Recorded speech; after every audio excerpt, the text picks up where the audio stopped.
दोस्तों हमारे चैनल पे UP TET C TET super TET की मैथ्स हिंदी और संस्कृत की क्लासेस चल रही हैं। ये हमारी मैथ की क्लास है और इसमें हमने एलसीएम और एचसीएफ के 2 पार्ट डिस्कस कर लिया है और आज हम तीसरा पार्ट डिस्कस करने वाले। इसमें हम बहुत ही इंपॉर्टेंट क्वेश्चंस लेके आए हैं, तो प्लीज़ आप वीडियो के एंड तक बने रहिए।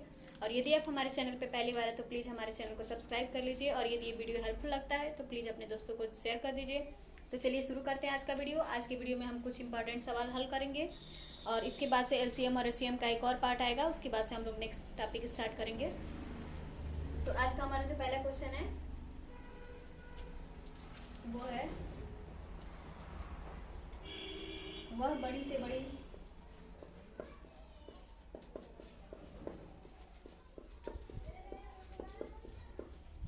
संख्या कौन सी है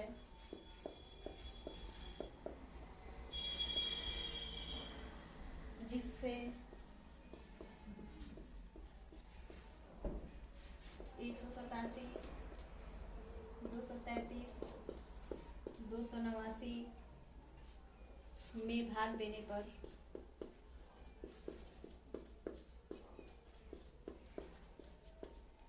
प्रत्येक दशा में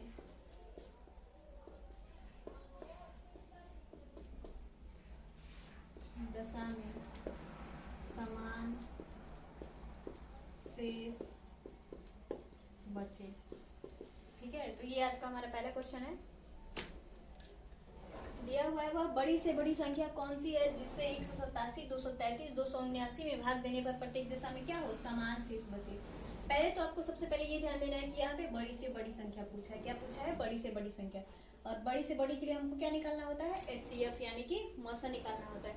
अब हमारे पास जो संख्या है वो क्या है? 187, 233, 279। इसमें भाग देने पर प्रत्येक दशा में समान शेष बचे। जब भी प्रत्येक दशा में समान शेष बचने की बात होती है तो हम लोग जो संख्याएं दी हुई होती है उनको आपस में हम लोग माइनस कर लेते हैं। तो चलिए हम लोग कर लेते हैं। तो अभिष्ट संख्या बराबर हो गया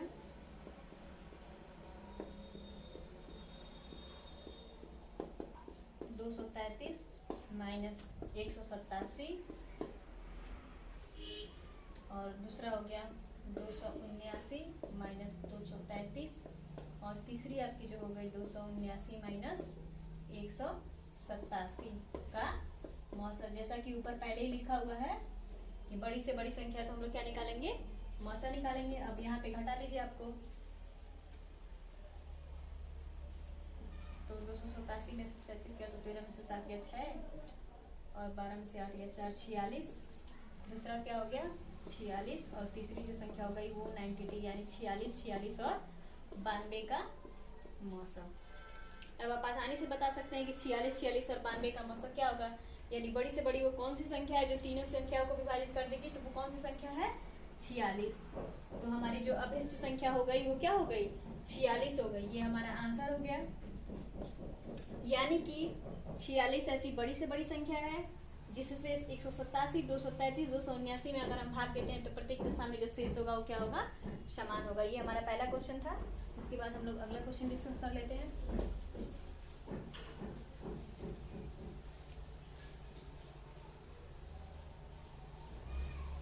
ये हमारा एलसीएम और एचसीएफ का पार्ट नंबर 3 है। यदि आपने इसके पहले के वीडियोस नहीं देखे हैं तो प्लीज़ हमारे चैनल की प्लेलिस्ट पे जाएं और उनको देखें। हमारा जो दूसरा सवाल है वो है, वह बड़ी से बड़ी संख्या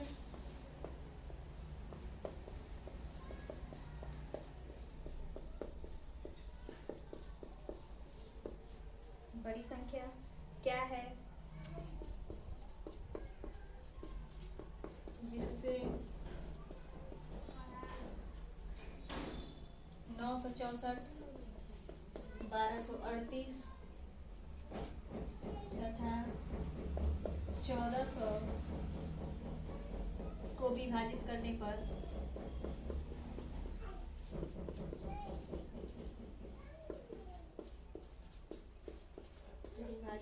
पर क्रमशः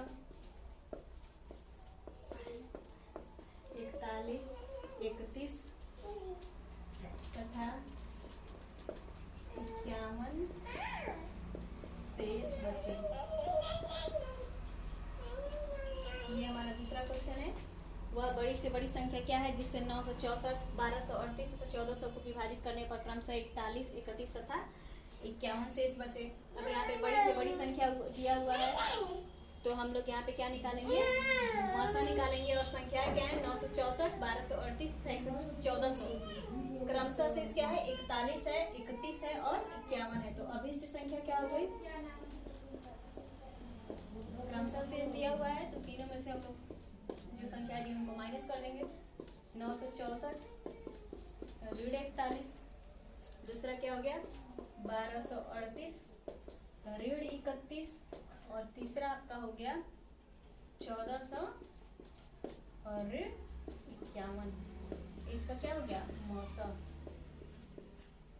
यानी कि आप इसको माइनस कर लीजिए। 964 में से 41 चला गया 923, अगला 1238 में से 31 चला गया तो 1207 और तीसरा 1400 में से 51 चला गया तो 1300 आपका क्या हो गया 49। यानी कि इसका क्या निकालना है आपको मौसम। अब मौसम निकालने के लिए हम लोग यहाँ पे भाग विधि का यूज करते हैं क्योंकि बड़ी बड़ी संख्याएं हैं। तो सबसे पहले हम दो बड़ी संख्याओं को लेते हैं। 1349 में हम लोग भाग देते हैं 1207 से, तो एक बार में भाग जाएगा 9 में 7 गया 2, 4 3 में 2 गया 1, फिर 142 से 1207 तो 14 बटे 112 यानी 14 सत्ते 98 तो 2 सत्ते 14 और 2 चौके 8 1 9 और नहीं 7 चौक 2 सत्ते 14 और 7 चौक 28 1 29 और 7 एकम 7 और 7 2 आपका हो गया 9। इसको माइनस कर लीजिए तो क्या हो गया 7 में से 4 गया 3, 10 में से 9 गया 1, नहीं कर पड़ेगा 142।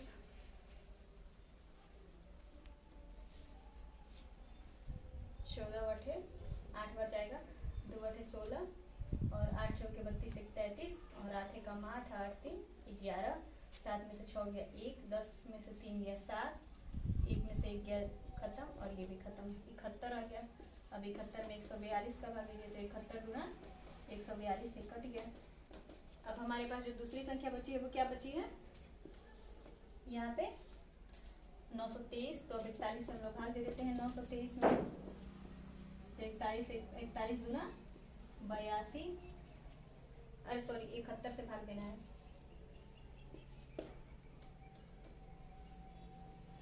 तो 71 एकम 71, 2 में से 1 गया 1 और 9 में 7 गया 2, यहाँ पे भाग दे देते हैं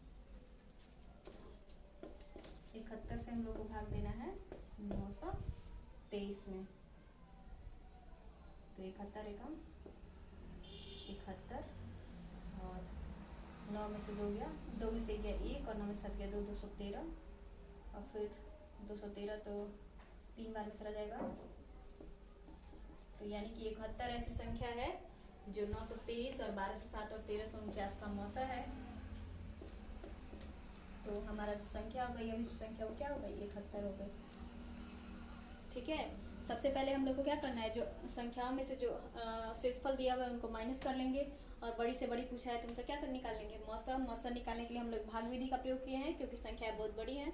तो यहाँ पे हमने दो बड़ी संख्याओं का पहले निकाला 1207 और 1349 का तो 71 आया, फिर 71 से हम लोगों ने 923 में भाग दिया तो ये 13 बार में पूरा डिवाइड हो गया। यानी 71 ऐसी संख्या है जो तीनों संख्याओं को क्या करेगी पूरी तरह विभाजित कर देगी।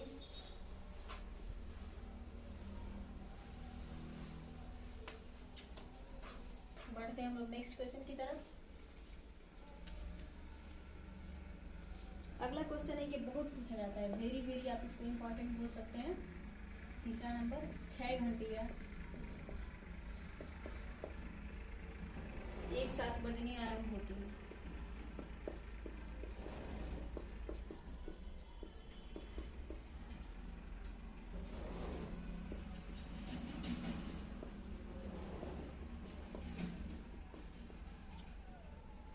यदि ये घंटियाँ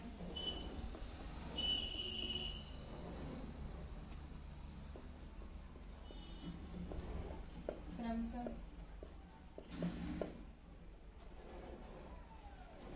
2 4 6 8 10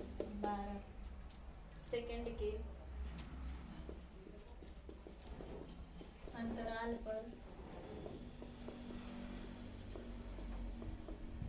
बजे तो 30 मिनट में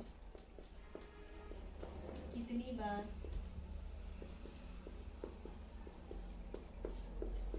एक साथ बजेगी। ठीक है, ये बहुत ही इंपॉर्टेंट क्वेश्चन है, आप लोग इसको ध्यान से देखिएगा, ये अक्सर पूछा जाता है। 6 घंटियाँ एक साथ बजनी आरंभ होती हैं। यदि ये घंटियाँ क्रमशः 2, 4, 6, 8, 10, 12 सेकेंड के अंतराल पर बजे तो 30 मिनट में कितनी बार एक साथ बजेंगी। तो जब भी घंटी वाला सवाल आए और एक साथ बजने वाला, आँख मूंद करके आपको उनका क्या निकाल देना है, लॉसा निकाल देना है। तो यहाँ पे 2, 4, 6, 8, 10, 12 का लॉसा निकाल लीजिए।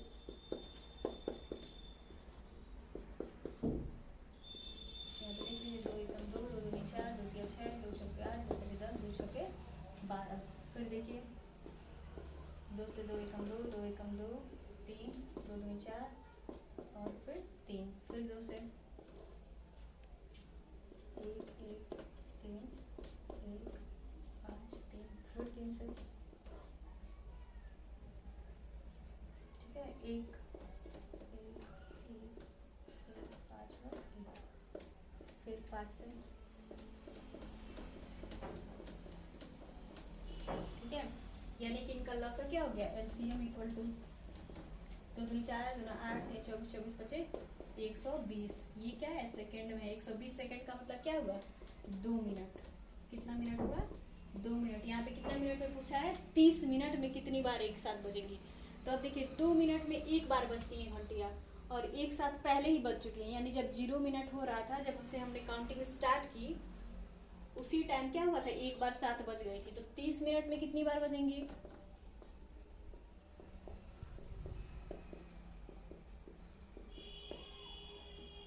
बार बजेंगी। तो पहले ही एक बार बज चुकी हैं और 2 मिनट में एक बार, तो 30 मिनट में 30/2 और एक बार पहले ही बज चुकी हैं, यानी +1। तो 30/2 15 और +1 यानी कि क्या हो गया, 16 बार बजेंगी एक साथ। आप लोग को समझ में आ गया होगा। पहले हम लोग इसका लॉसा निकाल लेंगे। जब भी घंटी वाला सवाल है एक साथ बचने वाला, आँख मूंद करके पहले लॉसा निकाल लीजिए। फिर दिया हुआ है 30 मिनट में, यहाँ पे देखिए सेकंड दिया हुआ था, तो इसीलिए हमने लॉसा है 120 सेकंड, तो हमने इसको मिनट में कन्वर्ट किया तो 2 मिनट। अब 30 मिनट में कितनी बार बजेंगी, तो 30/2 यानी 2 मिनट में 15 मिनट, 15 बार बजेंगी और एक बार पहले ही बज चुकी हैं, तो 15 + 1 यानी कि 16 बार। अगला जो क्वेश्चन है वो भी बहुत इंपॉर्टेंट है, 4 नंबर का जो क्वेश्चन है।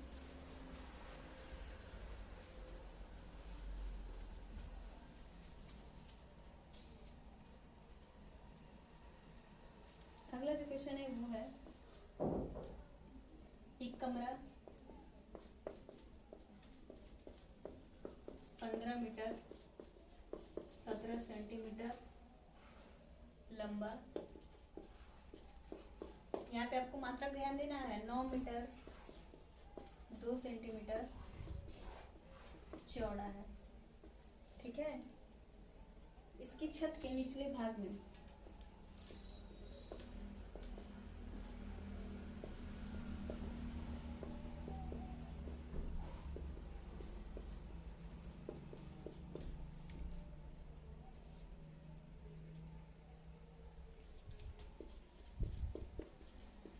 कम से कम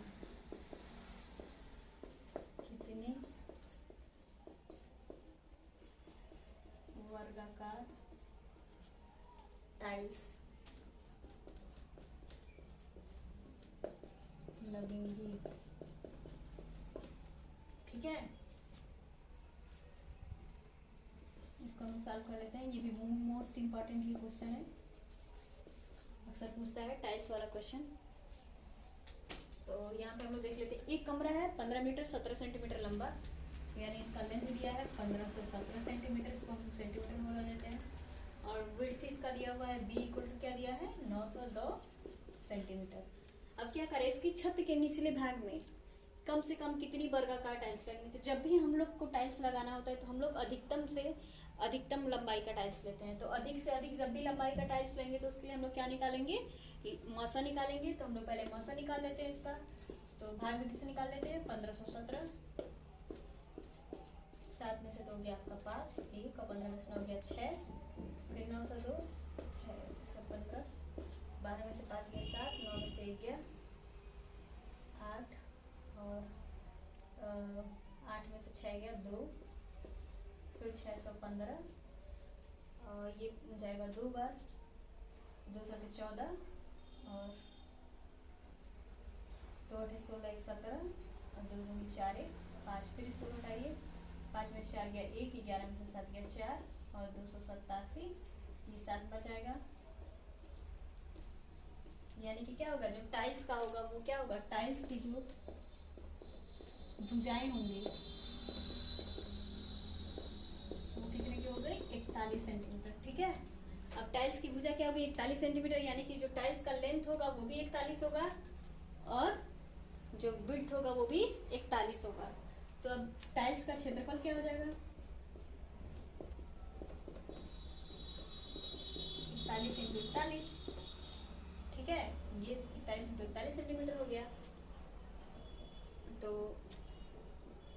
अब देख लेते हैं, अब क्या है, कमरे का हम लोग निकाल लेते हैं। कमरे का जो क्षेत्रफल हो गया, कमरे की छत का क्षेत्रफल क्या हो गया, 1517 और इनटू क्या हो गया 902। ठीक है, अब टाइल्स की संख्या क्या हो गई, टाइल्स तो हमको कमरे की छत पे लगाना है और एक टाइल्स का क्षेत्रफल क्या है, इतना है, तो टाइल्स की संख्या बराबर क्या हो जाएगा, कमरे की छत का क्षेत्रफल, कमरे की छत का क्षेत्रफल यानी 1517 गुणे 902 और बटा टाइल्स का क्षेत्रफल यानी कि 41 गुणे 41। अब 41 से कटा दीजिए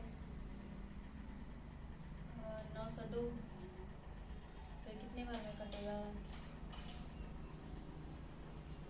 40 9 से 20 21 22, भाग देकर देख लेते हैं। यहाँ पे 40 में 82 और 10 में से 2 गया 8 और 9 में से 8 गया 8 खत्म हो गया, 22 बार में ये हो गया 22 बार और 1517 एक बार ले लेते हैं, कितने बार में डिवाइड होता है,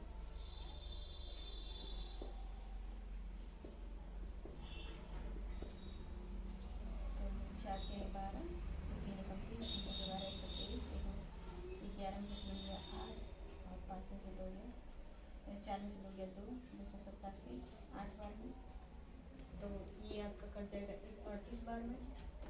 तो टाइल्स की संख्या हो गई 38 गुणे 22, अब गुणा कर लीजिए, 38 में 22 का यहाँ पे गुणा कर लेते हैं, 2 8 16 2 3 6 1 7 और 2 8 16 यानी कि टोटल जो टाइल्स होंगी क्या होंगी 836 होंगी। ठीक है, ये हमारा आंसर हो गया। देख लेते हैं जो कमरे का क्षेत्रफल, कमरे का जो लंबाई दिया है तो 1517 इसको हमने सेंटीमीटर में कन्वर्ट कर लिया, जो विड्थ दिया है उसको भी हमने सेंटीमीटर में कन्वर्ट कर लिया। अब हमको क्या निकालना है, टाइल्स की भुजा निकालना है। तो जो टाइल्स की भुजा होगी वो अधिकतम लंबाई की होगी, तो अधिकतम से अधिकतम के लिए हम लोग क्या निकालते हैं, लसा। तो हमने इन दोनों का लसा निकाला, यहाँ पे देख सकते हैं लसा इसका क्या है 41, तो टाइल्स की भुजा हो गई 41। चूँकि टाइल्स क्या हुआ है, वर्गाकार है, तो वर्गाकार है तो जो वर्ग चारों भुजा बराबर होती है, तो टाइल्स का क्षेत्रफल हो गया 41 इंटू 41। अब कमरे की छत का क्षेत्रफल क्या हो गया 1517 गुणे 902 लंबाई गुणे चौड़ाई। अब टाइल्स की संख्या क्या होगी, कमरे की छत का क्षेत्रफल बटा टाइल्स का क्षेत्रफल, तो इसको हम लोग निकाल दिया, तो 836 हमारे रूम में क्या लिखेंगे, वर्गाकार टाइल्स लगेंगे। ये और जो घंटी वाले सवाल है वो अक्सर एग्जाम्स में पूछे जाते हैं।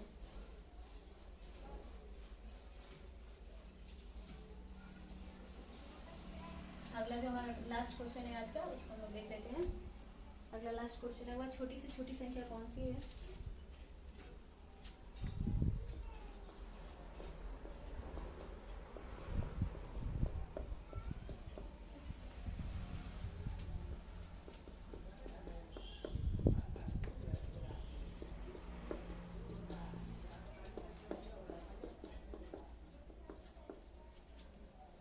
जिसमें 9 जोड़ने पर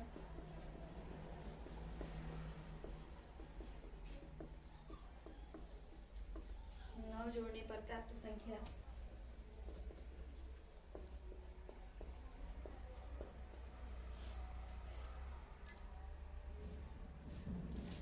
24 32 54 में से प्रत्येक से विभाजित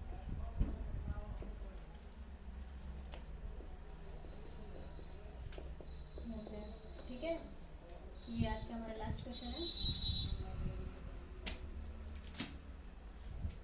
चलिए देख सकते हैं, वह छोटी से छोटी संख्या कौन सी है जिसमें 9 जोड़ने पर प्राप्त संख्या 24, 32, 36, 54 से प्रत्येक से विभाजित है। पहले तो क्लू यहीं पे है कि छोटी से छोटी संख्या, तो छोटी से छोटी संख्या के लिए क्या करेंगे हम लोग, एलसीएम निकालेंगे। अब दिया हुआ है कि 9 जोड़ने पर, तो जो भी दिया रहता है घटाने पर तो हम लोग उसको ऐड कर लेते हैं, जब बोलता है जोड़ने पर उसको हम लोग क्या कर लेते हैं, माइनस कर लेते हैं। तो पहले हम लोग निकाल लेते हैं 24, 36, 24, 32, 36 और 54 का एलसीएम 12, 16, 18 और 27। फिर 2 से 6, 8, 9, 27। फिर 2 से 3, 4, 9, 27। फिर 2 से 3, 2, 9, 27। फिर 2 से 3, 1, 9, 27। फिर 3 से 1, 1, 3, 9। फिर 3 से 1, 1, 1, 3। फिर 3 से 1, 1, 1 और 1। अब यहाँ पे आप देख सकते हैं इसका एलसीएम क्या है, 2, 2, 2, 2, 2, 2, 2, 3, 5 2, 2, 2, 2, 3, 2, 3, 2, 3, यानी कि 2 दूनी 4, दूनी 8, दूनी 16, दूना 32 और 32 में 27 का गुणा कर लीजिए, 7 दूना 14 और 7 या 21 से 22, 2 दूनी 4 और 2 दूनी 6, 6, 6 और 8, यानी कि जो संख्या हो गई क्या हो गई, लॉस है इसमें क्या हो गया 864। 2 दूनी 4, दूनी 8, दूनी 16, दूना 32 और 32 में 27 गुण गया, 7 दूना 14 और 7 21 से 22 और 2 दूनी 4 और 2 दिया 6, 4 2 6 और 2 6 8, यानी कि जो इनका लॉस हो गया क्या हो गया 864। अब हमको दिया हुआ है कि उनमें 9 जोड़ने पर क्या हो जाए, पूरी तरह विभाजित हो जाए। तो अभिष्ट संख्या के लिए हम लोग क्या करेंगे, इस संख्या में से हम 9 माइनस कर देंगे। अभिष्ट संख्या बराबर 864 और 9, क्या हो गया 14 में से 9 गया 5, तो आपका ये हो गया 855। ये हमारा आंसर हो गया। आज के लिए बस इतना ही क्वेश्चंस, और इसके अगले पार्ट में भी हम लोग कुछ इंपॉर्टेंट क्वेश्चन लेके आएंगे। उसके बाद हम लोग नेक्स्ट टॉपिक डिस्कस करेंगे। तो प्लीज़ आप हमारे चैनल पे हमारे साथ बने रहिए, और यदि आप हमारे चैनल पे पहली बार हैं तो प्लीज़ हमारे चैनल को सब्सक्राइब कर लीजिए और साथ में बेल आइकन प्रेस कर दीजिए, ताकि जो भी हम वीडियो डालें उसका नोटिफिकेशन आपको मिलता रहे। और वीडियो आपको देखने के लिए बहुत बहुत धन्यवाद। Thank you.